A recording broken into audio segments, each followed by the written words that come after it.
Okay, so here's something that messed with my head a little when I started looking into this. You know that image of a mega church, right? Packed parking lot, thousands of people singing, giant screens, the whole thing? Looks like success, looks stable. But here's the thing, the number that actually keeps that place running isn't in the room. It's on somebody's phone in a giving app, set to pull the same amount out of their account every single month, whether they showed up that Sunday or not. And once you know that, you start seeing the whole thing differently. Because what you're watching from the pews isn't really the business. It's more like the ad campaign, the service, the music, the pastor being a great speaker. That's the church getting your attention. The actual business happens later, quietly, on autopay. Think about it like a gym. Most people who walk into a gym once aren't the reason the gym makes money. The people paying the monthly membership, whether they show up or not, that's who keeps the lights on. Churches figured out the same thing, just with tithing instead of treadmills. A church can have a packed building and still be losing money if the people filling those seats are just occasional visitors and the core group who actually gives every month is quietly shrinking. From the outside, it looks fine. On the inside, the finance guy is sweating. So if the offering plate on Sunday isn't really the main event, where's the money actually coming from? A few places you probably wouldn't guess. First, obviously giving, and yeah, most people don't actually do the 10% thing, but that's still the biggest chunk. Then there's media. A lot of these churches sell their sermons and worship music to other churches or have TV and streaming deals, so they're making money even when nobody's in the building. Then books. Pastors of big churches write books that sell like crazy, and a piece of that comes back to the church. Then conferences. Smaller churches literally pay to attend events where the mega church teaches them how to grow like they did. And then real estate. Some of these places are basically running a mini real estate operation on the side. Coffee shops, event spaces, extra land they develop later. Stack all that up and you're not really looking at a church in the small, local sense anymore. You're looking at a company with 5 or 6 different revenue streams that all happen to report to the same building. Now here's the part that actually explains how this whole thing is even legal. Because when I first learned this, I genuinely didn't believe it. Every other big nonprofit, a hospital, a university, a charity, has to file a public document every year that shows how much they made, how much they spent, what the executives get paid. Anyone can look it up. It's not perfect, but it's something. Churches don't have to do any of that at all. A mega church could be pulling in $50 million a year and legally tell you absolutely nothing about where it goes. That's not a loophole they found. That's just how the law was written a long time ago for tiny local churches. And it never really got updated for what some of these places turned into. And there's a second piece that makes it even wilder. Pastors can get part of their salary labeled as a housing allowance, which just isn't taxed the way normal income is. It was meant for a small-town pastor living in a modest house the church owns. These days, it's sometimes used to help pay for actual mansions. Courts have mostly left it alone because nobody wants to be the judge that decides what a reasonable pastor's house looks like. So put it together. No one has to show you the books, and a chunk of the pastor's pay isn't taxed like yours or mine. That's the real mechanism. Nobody's necessarily breaking a law. The law just wasn't built for something this big. Okay, so here's where it gets kind of dark. And honestly, this is the part that surprised me the most. You'd think all this, the extra income streams, nobody watching the books, would make these places basically impossible to kill financially. Some of them are pretty bulletproof, but a lot of them are way more fragile than they look, and the reason is almost the opposite of what you'd expect. A full building can be hiding a dying business. Here's how that actually plays out, roughly month by month, because it's a slower collapse than you'd think. Month 1.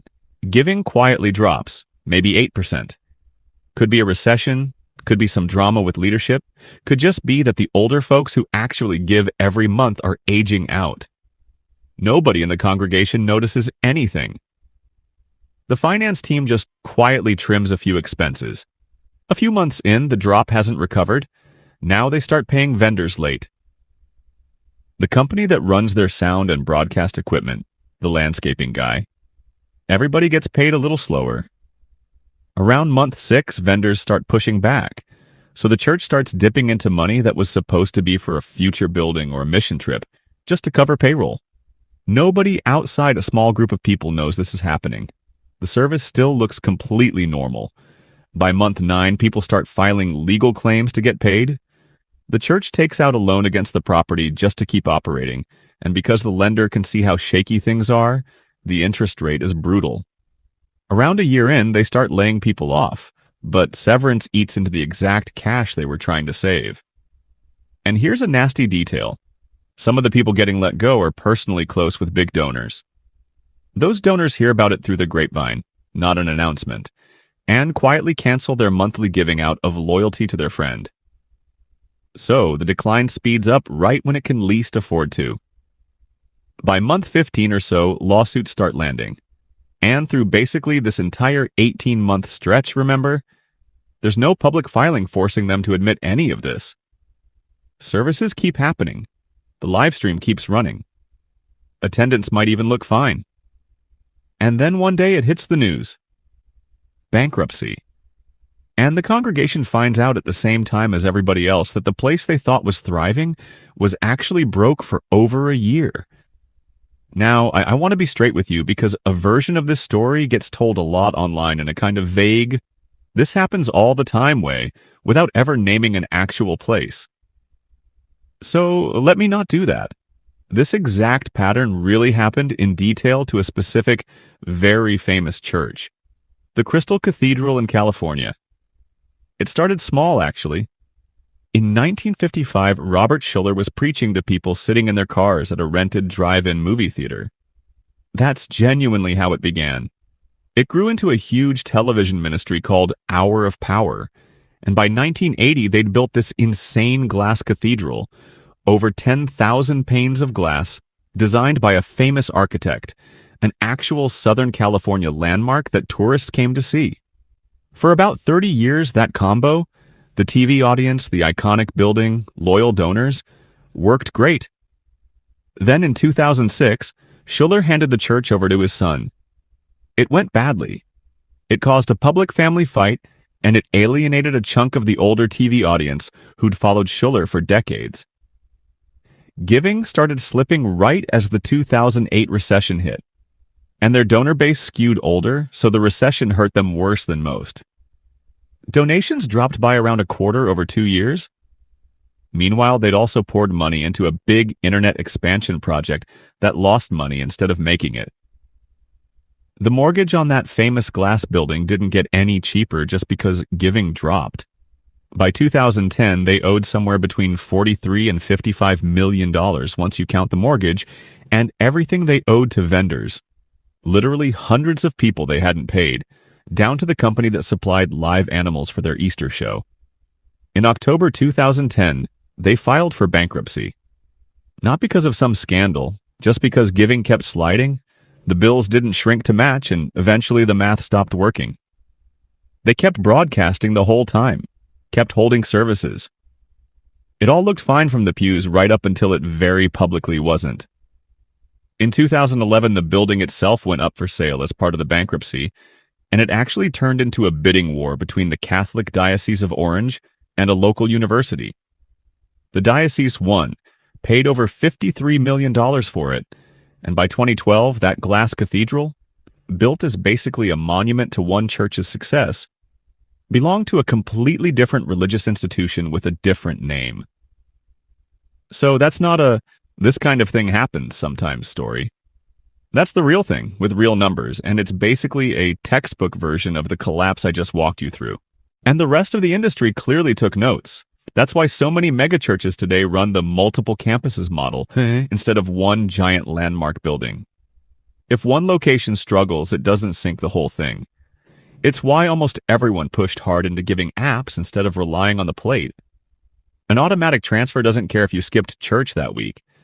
And it's why you see so many of these places chasing books, conferences, and media deals now, not just Sunday giving. Because if anyone's stream dries up, they've got others to lean on. Basically, the whole industry learned Crystal Cathedral's lesson without anyone having to say it out loud. So if you're ever trying to figure out whether one of these places is actually financially healthy, or just looks that way, don't look at how full the parking lot is. Look at whether their income is spread across a few different sources or riding on one giant building and one aging group of donors. That's the real tell. And that's the honest answer to the question we started with. That packed sanctuary, the big screens, the great speaker, that's not really the business. That's just how the business gets your attention. The actual thing keeping it alive is a recurring, mostly untaxed, completely private stream of monthly payments that legally nobody has to show you. The faith in that room is real. The community's real. But the structure holding the building up runs on its own logic. And when that logic runs out, like it did in Garden Grove, the place can look completely fine on Sunday and be gone by the next bankruptcy filing.